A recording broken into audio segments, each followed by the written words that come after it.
اعوذ باللہ من الشیطان الرجیم، بسم اللہ الرحمن الرحیم۔ جیسا کہ ناظرین سب دیکھ رہے ہیں ہمیں، اور ایک بہت ہی اچھی سیریز میرے اور آپ کے درمیان ماہ رمضان المبارک کی برکتوں میں گامزن ہے۔ ہم بات کر رہے ہیں ایمان پر اور کس طرح سے انسان صاحب ایمان بنتا ہے۔ تو آج ہم پہنچے ہیں اس منزل پر کہ جو ایمان بننے اور صاحب ایمان ہونے میں میرے اور آپ کے لیے بہت مددگار ہے، اور وہ ہے قرآن مجید جیسی لاریب کتاب، اللہ کی وہ کتب کہ جو اللہ نے انسان کی ہدایت کے لیے نازل کی۔ آج تھوڑا سا ہم نے ٹوسٹ کیا، تھوڑا سا رخ بدلا۔ آج میں چاہتی ہوں کہ میں سبق صاحب سے کوسچنز کروں، ہمیشہ وہ مجھ سے کرتے ہیں، ہم تو ڈسکشن کر رہے ہیں ہاں، لیکن اکثر وہ مجھے سوال کے دائرے میں لے آتے ہیں نا، تو آج میں ان سے میں انتقام لوں آج تو آپ لوگوں کو بھی اچھا لگے، اور انشاءاللہ کہ یہ تمام تر کلامات، یہ تمام تر بحث، یہ تمام تر موضوعات ہمارے دل کے لیے نور کا ذریعہ بنے انشاءاللہ۔ تو سبق صاحب، آج ہم جس منزل پر پہنچے ہیں وہ ہے اللہ کی کتاب پر ایمان۔ صحیح۔ تو آپ کیا سمجھتے ہیں کہ ایک مومن کے لیے کتاب پر ایمان کتنا ضروری ہے؟ کیا صرف اس کو ایز اے بک پڑھے، یا کس طرح سے اس کا احترام ہو اور کس انداز میں؟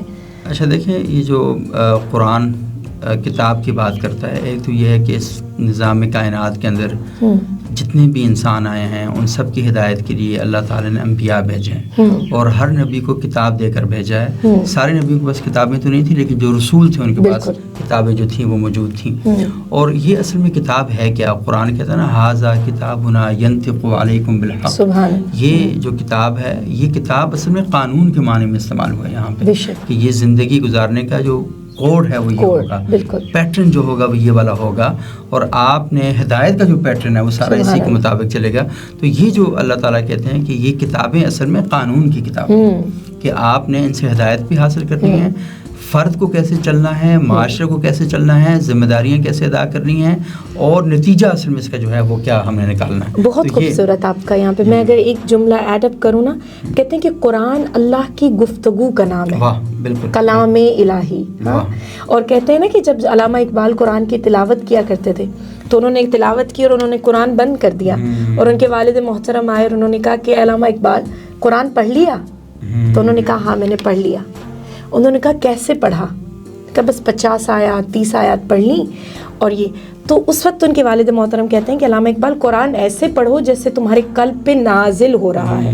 صحیح، ہاں بالکل، کلام الہی، مطلب رب تم سے گفتگو کر رہا ہے۔ تو اس کے بعد علامہ اقبال کہتے ہیں کہ وہ دن تھا اور آج کا دن ہے جب میں نے یہ سمجھا کہ قرآن کلام الہی ہے اور ہم سے گفتگو کر رہا ہے رب، تو تب مجھے قرآنی آیات کا معجزہ ہونا سمجھ میں آیا۔ صحیح، کہ کیوں رسول خدا صلی اللہ علیہ وسلم نے کہا تھا کہ یہ ایک خارق العادہ معجزہ ہے۔ صحیح، جس کے جی وہ آپ وہ کر رہی تھی تو مجھے وہ ماہر قادری صاحب کا ایک کلام ہے نا، وہ یاد آ گیا کہ جس میں وہ ایک شکوہ کرتے ہیں قرآن کی زبان میں، اور قرآن کہتا ہے کہ طاقوں میں سجایا جاتا ہوں، آنکھوں سے لگایا جاتا ہوں، تعویذ بنایا جاتا ہوں، دھو دھو کے پلایا جاتا ہوں، جزدان حریر و ریشم کے اور پھول ستارے چاندی کے، پھر عطر کی بارش ہوتی ہے، خوشبو میں بسایا جاتا ہوں، جس طرح سے طوطا مینا کو کچھ بول سکھائے جاتے ہیں، اس طرح پڑھایا جاتا ہوں، اس طرح سکھایا جاتا ہوں، جو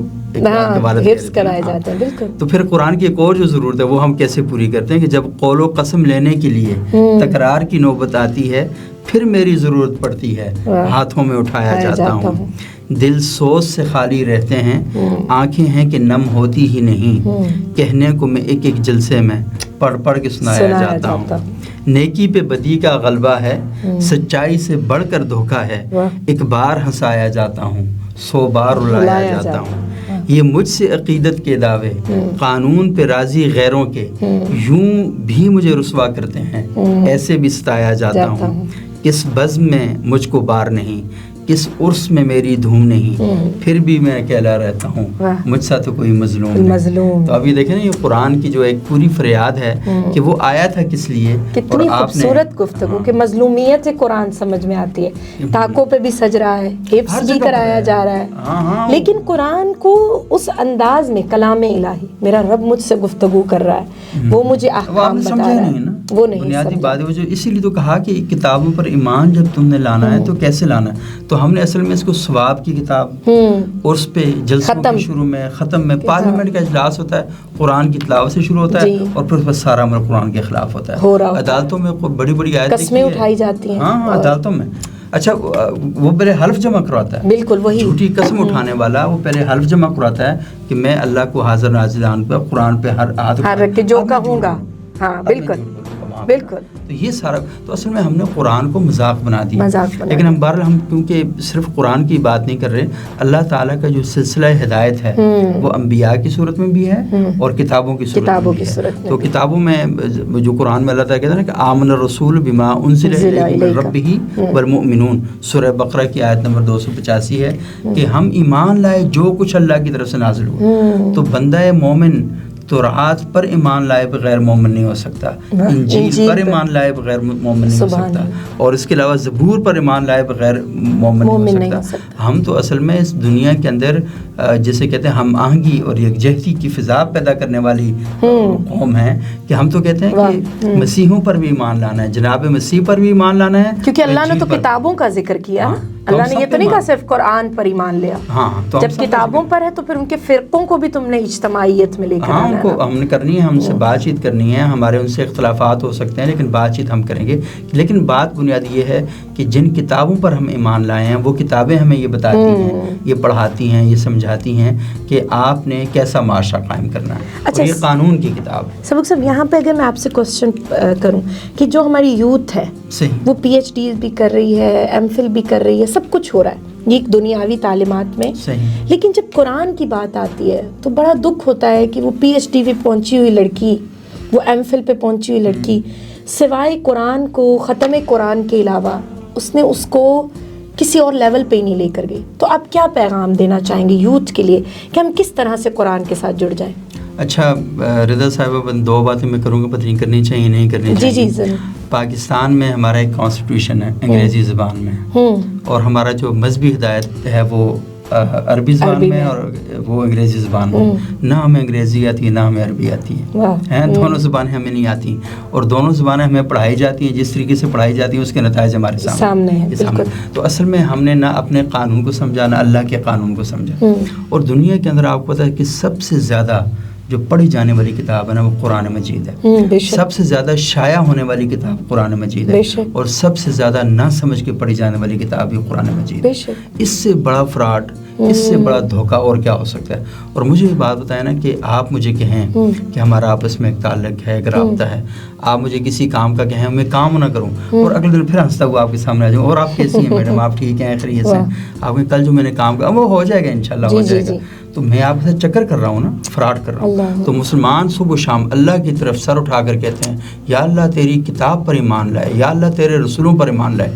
اللہ کہتا ہے کہ ایمان لایا تو کیا کیا, تو آگے سے وہ نہیں وہ انشاءاللہ ہو جائے گا, کروں گا. یہ تو مذاق کی بدترین شکل یہ ہے, اور اسی شکل کے بارے میں قرآن حکیم کہتا ہے کہ وقال الرسول یا ربی ان قوم اتخذوا ھذا القرآن مہجورا, کہ حشر کا میدان ہوگا, اللہ کے رسول شفاعت کریں گے نہیں کریں گے یہ بات کا معاملہ ہے, شکایت کنفرم کریں گے, اور وہ کہیں گے کہ یہ میری قوم تھی جنہوں نے قرآن کا مذاق بنایا. تو یہ اصل میں ہے کہ ہم نے قرآن کی جو اصل کرنے اسی کو گم کر دیا ہے ہم نے نا. اچھا مسئلہ ہے کہ اچھا کچھ لوگ ایسے ہیں کہ جنہوں نے قرآن سے کچھ اپنی مرضی کی چیزیں نکالی, تعویلات کی, اور تعویلات باطلہ, اور انہوں نے دہشت گرد تنظیمیں بنا. انہوں نے کہا جو نہیں ہم اس میں آدھی آیات کو لے کے قرآن پر عمل کرنے, پوری آیت نہیں آدھی آیت کو. اچھا دوسرے کچھ ایسے نکلے کہ انہوں نے سود کو بھی لیا, بدماشیوں کو بھی لیا, سارا لیا, اور جا کے نماز بھی پڑھ لی. اور فراڈی ہم ایسے ہیں کہ وہ کسی شاعر نے بڑا اچھا کہا تھا کہ مطلب ہے کہ وہ اس کا ایک بڑا شعر تھا کہ اب میرے ذہن سے نکل رہا ہے, لیکن وہ یہ تھا نا کہ خوش رہے شیطان بھی راضی رب رحمان بھی, کہ شیطان بھی دونوں پڑھ لے برابر رہے نا. وہ طواف کعبہ بھی کیا, گنگا کا اشنان بھی, خوش رہے شیطان بھی راضی رب رحمان بھی. تو ہم نے اصل میں یہ مذاق جو ہے نا اصل میں یہ بنا دی ہے. اور جو قومیں ہدایت کے کورس کے ساتھ مذاق کرتی ہیں وہ دنیا میں مذاق بن جاتی ہیں اور کبھی بھی کامیاب نہیں ہوتی. سو سر تھینک یو سو مچ, بہت اچھا یہ گفتگو کا سلسلہ رہا. آخری بات یہی ہے کہ ماہ رمضان المبارک شہر الرمضان الذی انزل فیہ القرآن, خدا را جب یہی وہ رمضان ہے کہ جس میں قرآن نازل ہوا ہے تو کم از کم ایک مہینہ تو ہم قرآن کو دے سکتے ہیں نا. وہ شکایت, وہ شاید روز محشر جو میرے سے سوال کرے گا قرآن, وہ شاید یہ ایک مہینہ شفاعت کا ذریعہ بن جائے. میں کچھ آیات ترجمے کے ساتھ تفسیر کے ساتھ پڑھ لوں کہ یہ قرآن مجھ سے کہہ کیا رہا ہے. ہاں اور کیا کہتے ہیں اجیبوا دعوت الداعی اذا دعان. ہاں تم مجھے پکارو تو صحیح, میں تمہاری دعا پر لبیک کہنے والا ہوں. اسی کے ساتھ ہمارے پروگرام کا وقت یہاں پر اختتام پذیر ہوتا ہے. ایک نئی ٹاپک کے ساتھ, ایک نئے موضوع کے ساتھ دوبارہ آپ کی خدمت میں حاضر ہوتے ہیں. والسلام علیکم.